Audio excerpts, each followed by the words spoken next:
નમસ્કાર ખેડૂત મિત્રો, આજે હું તમને એવી માહિતી આપવા જઈ રહ્યો છું કે જે તમે આ વિડીયો આખો જોશો અને તેમાં જણાવેલી વાતો અમલમાં મૂકશો તો કપાસમાં એકર દીઠ ઉત્પાદન વધારી શકો છો, ખર્ચ ઘટાડી શકો છો અને નફો બમણો કરી શકો છો.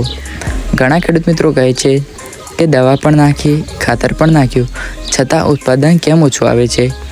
તો મિત્રો, કપાસનું ઉત્પાદન ફક્ત દવા ઉપરથી નથી ચાલતું, પણ જમીન તૈયારી, યોગ્ય બિયારણ, સમયસર વાવેતર, સંતુલિત ખાતર, પાણીનું મેનેજમેન્ટ, જીવાત નિયંત્રણ અને સૌથી મહત્ત્વનું યોગ્ય નિર્ણય પર ચાલે છે. આજે આપણે કપાસની ખેતીનો A થી Z સુધીનો સંપૂર્ણ અભ્યાસ કરીશું. જમીન તૈયારીથી લઈને છેલ્લી તોડણી સુધીની દરેક નાની મોટી માહિતી સમજશું.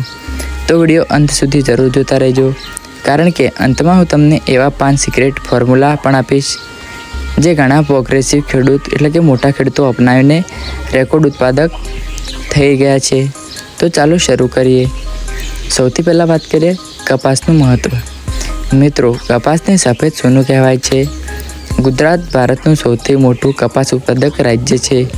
ખાસ કરીને સૌરાષ્ટ્ર, ઉત્તર ગુજરાત અને મધ્ય ગુજરાત વિસ્તારમાં મોટા પ્રમાણમાં કપાસની ખેતી થાય છે. કપાસથી તેલ મળે છે, ખોળ મળે છે, કાપડ ઉદ્યોગ ચાલે છે અને લાખો લોકોને રોજગાર મળે છે. સાચી ટેકનિક અપનાવીએ તો કપાસ ખૂબ નફાકારક પાક બની શકે છે. હવે વાત કરીએ જમીનની પસંદગી. સૌથી પહેલાં યોગ્ય જમીન પસંદ કરવી. કપાસ માટે કાળી જમીન, મધ્યમ કાળી જમીન એટલે કે માપની કાળી જમીન, સારા પાણી નિતારવાળી જમીન સૌથી સારી ગણાય છે. જમીનનું pH 6.5 થી 8 વચ્ચે સારું હોય છે. જો પાણી ભરાઈ રહે તો મૂળ સડી જાય, પીળાશ આવે, છોડનો વિકાસ અટકી જાય છે. એટલે પાણી ન ભરાય તેનું ખાસ ધ્યાન રાખવું જરૂરી છે. હવે વાત કરીએ જમીનની તૈયારી. ઉચ્ચ ઉત્પાદન માટે જમીન તૈયારી કરવી ખૂબ જ મહત્ત્વની છે. શું કરવું જોઈએ? જો ઉનાળામાં ઊંડી ખેડ કરાવવી જોઈએ. સૂર્યપ્રકાશથી જીવાતના ઈંડા નાશ પામે છે અને જમીન ભૂરભૂરી બને છે. પછી 2 થી 3 ખેડ કરાવવી જોઈએ અને ત્યારબાદ રોટાવેટર મારવું જોઈએ અને ત્યારબાદ સમતલ જમીન પણ બનાવવી જોઈએ. ઓર્ગેનિક ખાતરમાં એકમ દીઠ 80 થી 100 ગાડી સડી ગયેલ ખાતર એટલે કે છાણિયું ખાતર નાખવું જોઈએ, એટલે વર્મી કમ્પોસ્ટ નાખવું. આથી જમીનની તાકાત વધે, પાણી પકડવાની ક્ષમતા વધે અને મૂળ મજબૂત બને છે. મિત્રો, અડધી સફળતા યોગ્ય બિયારણમાં છુપાયેલી છે. હંમેશા પ્રમાણિત, વિશ્વસનીય કંપનીનું અને રોગપ્રતિકારક બિયારણ લેવું જરૂરી છે. અત્યારે લોકપ્રિય જાતો જેમાં બીજી hybrid, RCH, Ajeet, US agri, Ankur, micro વિસ્તાર પ્રમાણે પસંદગી કરવી પણ જરૂરી છે. બીજ ઉપચાર માટે ઘણા ખેડૂત મિત્રો આ સ્ટેપ છોડે છે અને પછી શરૂઆતથી સમસ્યા આવે છે. બીજ ઉપચાર કેમ? એટલે કે ફૂગથી બચાવ, શરૂઆતના રોગ ઓછા થાય અને અંકુરણ પણ સારું વધે. શું વાપરવું જોઈએ? તો ટ્રાયકોડમાં કાર્બેન્ડાઇઝિમ અને ઇમિડાક્લોપ્રિડ વાપરવું આવશ્યક છે. વાવેતરનો યોગ્ય સમય. ગુજરાતમાં જૂન અંત અને જુલાઈની શરૂઆત સૌથી યોગ્ય સમય કહેવાય છે. વરસાદ આવ્યા પછી ભેજમાં વાવેતર કરવું જોઈએ. વહેલું કે મોડું વાવેતર ઉત્પાદન ઘટાડે છે, એટલે સમય પ્રમાણે જ વાવેતર કરવું જરૂરી છે. હવે વાત કરીએ અંતર અને વાવણી પદ્ધતિ. સાચું અંતર બહુ જરૂરી છે. સામાન્ય અંતર લાઇનથી લગભગ 4 ફૂટ હોય છે અને છોડથી છોડ 1.5 થી 2 ફૂટ જેટલું અંતર હોય છે. એના ફાયદા એ છે કે હવા પસાર થઈ શકે છે, જીવાત ઓછી આવે, દવા અને સ્પ્રે સરળતાથી મારી શકો છો અને વધુ ફૂલ અને ડોળા આવી શકે છે. હવે વાત કરીએ ખાતર વ્યવસ્થાપન. સૌથી મહત્ત્વનો મુદ્દો આ જ છે. ઘણા ખેડૂત વધુ યુરિયા નાખે છે, પણ ફક્ત લીલો છોડ વધે છે, ઉત્પાદન નથી વધતું. હવે સંતુલિત ખાતર આપવું, જેમાં બેઝલ ડોઝ એક જ દરે દીઠ અંદાજે DAP, SSP, પોટાશ અને ઝીંક જમીનનું ટેસ્ટ મજબૂત અને તે જમીનના ટેસ્ટ મુજબ આપવું જરૂરી છે. નાઇટ્રોજન મેનેજમેન્ટ એટલે કે યુરિયા ભાગે આપવું પણ જરૂરી છે. સ્ટેપ પ્રમાણે જુઓ. શરૂઆતમાં વિકાસમાં પણ કામ આવે છે, ફૂલ આવતી વખતે પણ કામ આવે છે અને ડોળા બનતી વખતે પણ કામ આવે છે. એટલે એકસાથે બધું નાખવું નહીં. માઇક્રો ન્યૂનતમ મહત્ત્વ એટલે ઘણી વખત ફૂલ ખરવા પાન પીળા થઈ જવા અને ડોળા નાના બેસવા. આ કારણ માઇક્રોન્યુટ્રનની ઉણપ એટલે કે ઓછા હોય તો જેવું થાય છે. ખાસ જરૂરી કે જેમાં મેગ્નેશિયમ, બોરોન, ઝીંક અને સલ્ફર જેવા સ્પ્રે સમયસર કરશો તો ડોળા પણ મોટા બની શકે છે. હવે વાત કરીએ પાણી વ્યવસ્થાપન. કપાસમાં વધારે પાણીથી નુકસાન થાય છે. ખાસ સમય જ્યારે ફૂલ સમય અને ડોળાનો વિકાસ થાય ત્યારે પાણીની જરૂર વધારે પડે છે. ધ્યાન રાખવા જેવી બાબત જુઓ, પાણી ભરાવવું જોઈએ નહીં અને સતત ભેજ રાખવો નહીં. ડ્રીપ સિસ્ટમ ખૂબ લાભદાયક છે, એટલે જેમ બને એમ તમારે ડ્રીપ ફુવારાનો ટાળવાની રહેશે. હવે વાત કરીએ નીંદણ નિયંત્રણ. શરૂઆતના 45 દિવસ અગત્યના છે. જો નીંદણ વધે તો ખાતર નીંદણ ખાઈ જાય છે, પાણી પણ નીંદણ પડી જાય છે અને છોડને નબળો પણ બનાવે છે.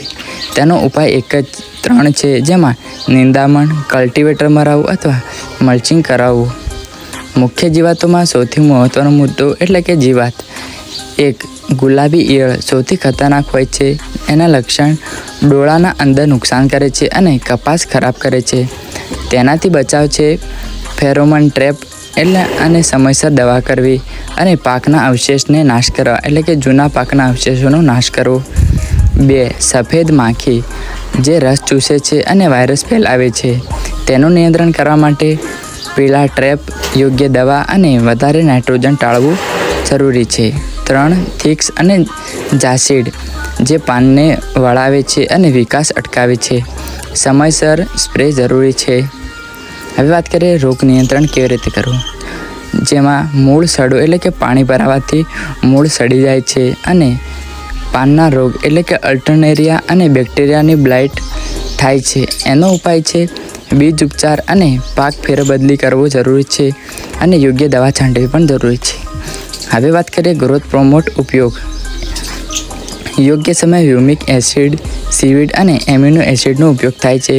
તેના ઉપયોગથી ફૂલ વધારે આવે છે, ડોળા વધારે થાય છે અને ઉત્પાદનમાં પણ વધારો થાય છે. હવે વાત કરીએ ફૂલ અને ડોળા ખરતા અટકાવવું. ઘણા ખેડૂતની સૌથી મોટી આ જ સમસ્યા છે, કારણ કે પાણી તાણ, પોષણ ઉણપ, જીવાત અને તાપમાનમાં વધારો હોય. તેનો ઉપાય છે બોરોન સ્પ્રે, સંતુલિત ખાતર અને સમયસર પાણીની સિંચાઈ કરવી. એ મહત્ત્વના મુદ્દા છે. ઉત્પાદન વધારવાના સિગરેટ જે આપણે સ્ટાર્ટિંગમાં કીધું હતું, તો સૌથી પહેલાં જમીન ટેસ્ટ કરાવો, ત્યારબાદ ડ્રીપ પ્લસ ફર્ટિગેશન અપનાવો, પીળા અને ફેરોમોન ટેપ વાપરો, વધારે યુરિયા બંધ કરો, દર 5 દિવસે ખેતર ચેક કરતા રહો.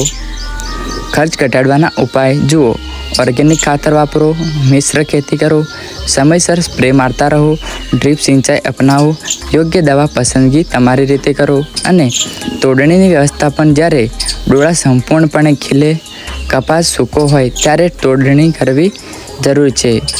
ભીનો કપાસ ભાવ ઘટાડે છે. હવે વાત કરીએ સ્ટોરેજ. કપાસને સૂકી જગ્યાએ રાખવો જરૂરી છે અને પાણીથી બચાવ પણ રાખવો જરૂરી છે. પ્લાસ્ટિક ઉપર સંગ્રહ કરવો આવશ્યક છે. હવે વાત કરીએ બજાર અને વેચાણ. ભાવ ચેક કર્યા વગર વેચાણ કરવું જ નહીં, કારણ કે એપીએમસી ભાવ, ટેકાના ભાવ અને ખાનગી માર્કેટની તુલના કરવી આવશ્યક છે. હવે નવી ટેકનોલોજી એટલે કે આધુનિક ખેડૂત drone spray, sensor, mobile app, weather update તેનો ઉપયોગ કરે છે. હવે મોટાભાગના ખેડૂતોની સામાન્ય ભૂલો શું હોય છે કે તેઓ વધારે યુરિયા, વારંવાર એક જ દવા, મોડું નિયંત્રણ, પાણી ભરાવવું, વધારે ગાંઠ વાવેતર કરવું એટલે કે મોટી પુષ્કળ પ્રમાણમાં એક સરખું વાવેતર કરવું.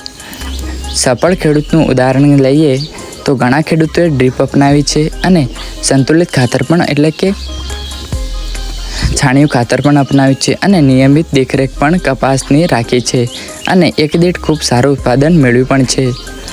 મિત્રો, કપાસમાં સફળતા નસીબથી નહીં પણ જ્ઞાન, મહેનત અને યોગ્ય મેનેજમેન્ટથી મળે છે.